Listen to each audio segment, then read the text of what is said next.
शुभ प्रभात बच्चों।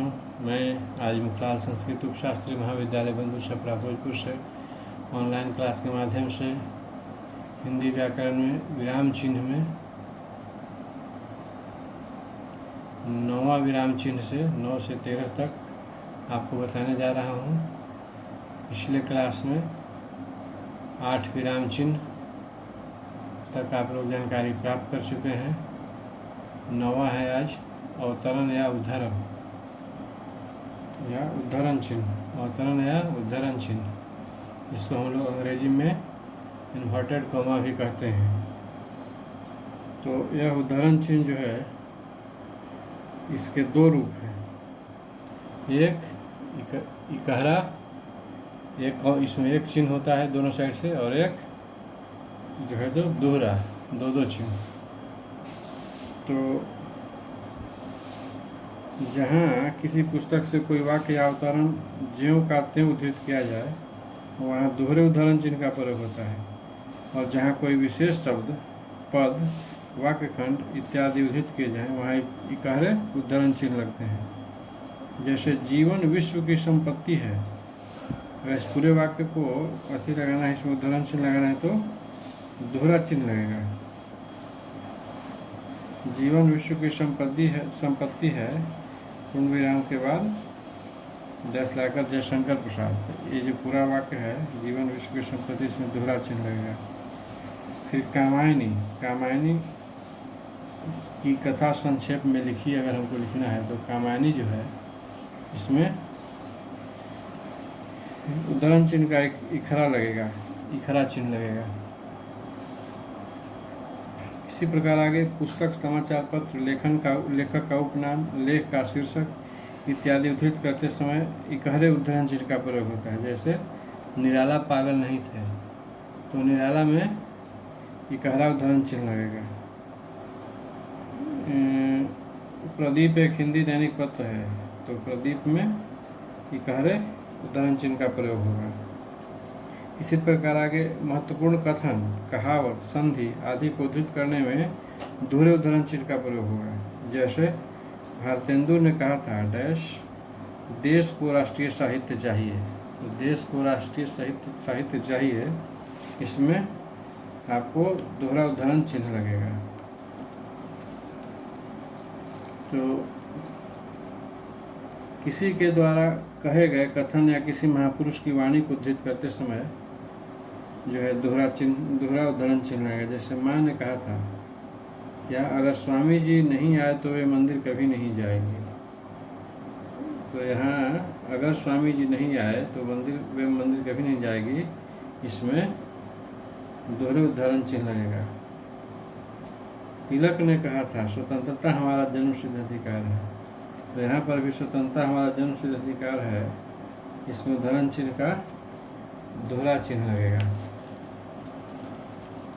किसी व्यक्ति का नाम या उपनाम या किसी पुस्तक का नाम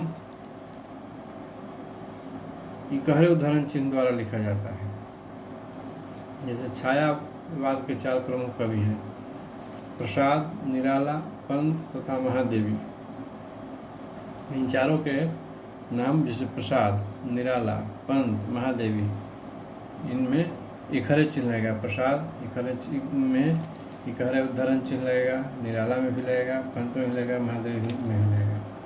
इसी प्रकार गोदान भारतीय कृषक जीवन की व्यथा है, तो गोदान में भी इकहरे उद्धरण चिन्ह लगेगा। तो अब उद्धरण चिन्ह के बाद आगे है 10वां विवरण चिन्ह। इसको कोलन डैश भी अंग्रेजी में कोलन डैश कहा जाता है। यह कहाँ लगेगा? तो वाक्यांशों के विषय में कुछ सूचना, निर्देश आदि देना हो तो विवरण चिन्ह प्रयुक्त होता है। जैसे इसका उदाहरण देखिए,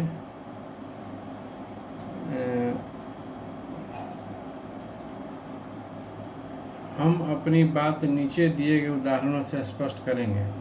इसके बाद जो चिन्ह लगेगा वही चिन्ह विवरण चिन्ह कहेगा, कोलन डैश है इस वाक्य के बाद। जैसे अगला उदाहरण है, भाषा के 2 प्रमुख रूप हैं, उच्चारित भाषा और लिखित भाषा। तो भाषा के 2 रूप हैं के बाद जो चिन्ह लगेगा वह विवरण चिन्ह आएगा। इसी प्रकार 11वां है कोष्टक, जिसको हम लोग अंग्रेजी में ब्रैकेट्स कहते हैं, ब्रैकेट्स।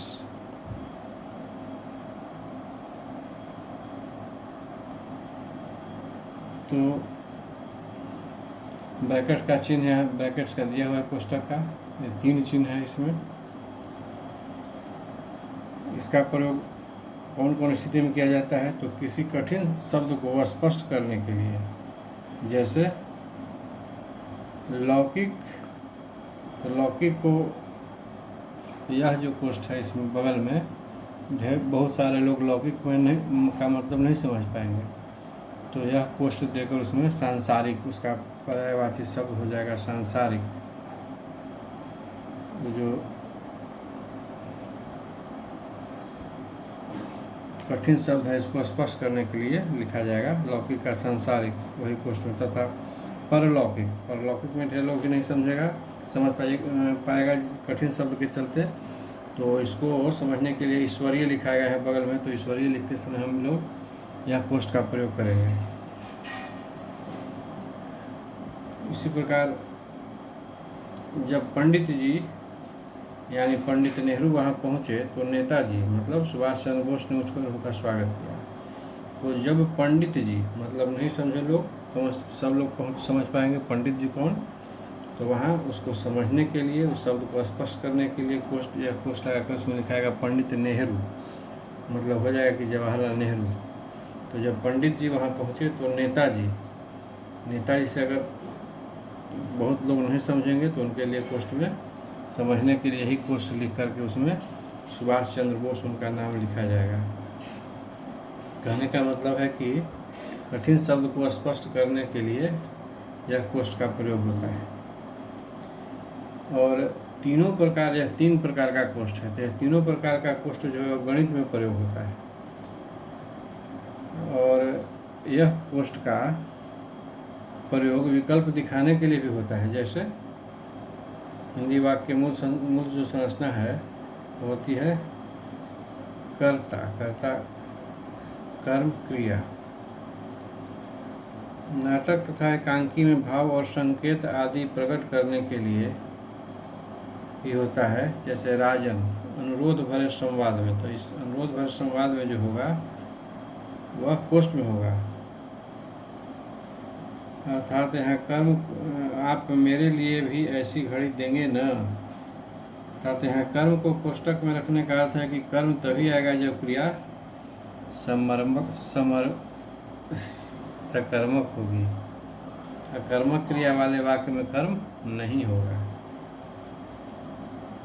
अब कहाँ लगेगा कोष्ठ का प्रयोग हुआ तो क्रम सूचक अंकों या अक्षरों के साथ। जैसे यहाँ क्रम सूचक शब्द हम लोग लिखते हैं, कोई में क, ख, ग, घ, अंग लेके आए 1 2 3 4 5, तो इसमें भी यह कोष्ठ प्रयोग होगा।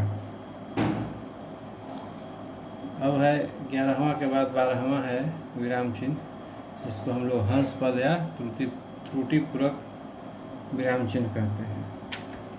तो इसका जो प्रयोग है वह कहाँ होता है? तो लिखते समय जब कोई भी शब्द यहाँ छूट जाता है तो इस चिन्ह को लगाकर उस शब्द को ऊपर लिख दिया जाता है। जैसे कोई चीज़ हम लोग चिन्ह कोई हम लोग वाक्य लिख रहे हैं, इसमें कोई शब्द छूट गया, लिखते चले गए, तो फिर वहाँ यह चिन्ह लगाकर ऊपर उस शब्द को हम लोग लिख देते हैं। उसी में यह प्रयोग होता है, यह चिन्ह हंस पद या त्रुटिपूर्वक चिन्ह इसको हम लोग कहते हैं। इसी प्रकार अगला और अंतिम विराम चिन्ह है लाघव चिन्ह, या इसको हम लोग संक्षेप सूचक चिन्ह भी कहते हैं, जिसको अंग्रेजी में हम साइन ऑफ एब्रिविएशन भी कहते हैं। इसका चिन्ह है यही डॉट से थोड़ा सा बड़ा। इसका प्रयोग कब होता है? तो किसी बड़े अंश का संक्षिप्त रूप लिखने के लिए संक्षेप सूचक चिन्ह का प्रयोग किया जाता है। कोई भी बड़ा अंश को छोटा में हमको लिखना है तो उसके लिए यह चिन्ह का प्रयोग होता है। जैसे मान लीजिए कि कृपया पन्ना उलटिए, हमको लिखना है, तो हम लोग नीचे क्री दे करके यह चिन्ह दे देते हैं, फिर प देकर क्री देकर यह चिन्ह देते हैं और प देकर होता है। तो क्री से हो जाएगा कृपया, प्री से पृष्ठ और प से पलटिए। तो क्री, प्री और प पर तीनों पर यही चिन्ह संक्षेप सूचक चिन्ह हम लोग दे देते हैं। पूरा वो संक्षिप्त रूप जो है में लिख दीजिए और पढ़ा जाएगा बड़ा अर्थ में उसको। जैसे मास्टर ऑफ आर्ट्स तो हम लोग लिख देते हैं एम और यह संक्षेप सूचक चिन्ह, उसके बाद ए और ए के बाद यह चिन्ह, तो हो गया है मास्टर ऑफ आर्ट्स। डॉक्टर में डॉ कर लिख करके हम लोग यही चिन्ह दे देते हैं, पूरा हो गया डॉक्टर। तो संक्षेप सूचक चिन्ह का प्रयोग वही होता है, इसका उदाहरण बताया गया। अब विराम चिन्ह के बारे में, जो 13 विराम चिन्ह था उसका उन सभी की जानकारी दी गई। अब इसमें कुछ प्रश्न है, इसको प्रश्न आप लोग लिखिए। प्रश्न पूछ रहे हैं, थोड़ा अपने से आप लोग लिखिए। जैसे विराम चिन्ह किसे कहते हैं, पहले बताया गया है शुरुआत में। अल्प विराम और अर्ध विराम में क्या अंतर है, दोनों का उदाहरण लिखिए। या अगला क्वेश्चन है कि योजक चिन्ह का प्रयोग कहाँ किया जाता है, इसका भी उदाहरण लिखिए। पूर्ण विराम का प्रयोग कहाँ किया जाता है। तो ये सब क्वेश्चन लिख कर उदाहरण सहित पढ़िए और इसको याद कीजिए। और आज के क्लास में इतना ही शेष। अगले क्लास में आप सबों को जानकारी दी जाएगी दूसरे चैप्टर के बारे में। तब तक के लिए सभी बच्चों को शुभ दिन।